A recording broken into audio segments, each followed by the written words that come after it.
Indian secular ফ্রন্টের ডাকে তখন আজকে করে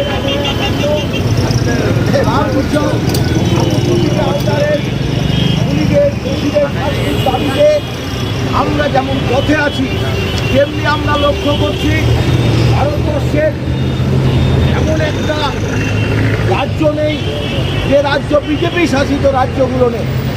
ক্রমশ জাতপাত ধর্মের বিভাজনের মধ্যে দিয়ে যেভাবে রাজ্য সরকারগুলো অতিবাহিত হচ্ছে, তাতে আমরা একটা রাজনৈতিক ব্যক্তিত্ব হিসাবে, পশ্চিমবঙ্গবাসী হিসাবে, ভারতবাসী হিসাবে নিজেকে লজ্জিত মনে রয়েছে। কারণ আগে মানুষ পরে তার ধর্ম। আমরা ইন্ডিয়ান সেকুলার ফ্রন্ট ধর্ম জাতীয় রাজনীতি করি না। আমাদের কাছে একটা মানুষ জাতির ধর্ম এটা তার ব্যক্তিগত বিষয়।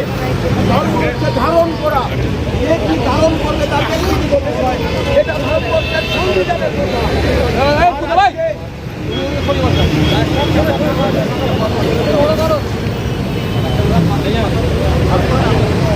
আর আজকে আমরা লক্ষ্য করছি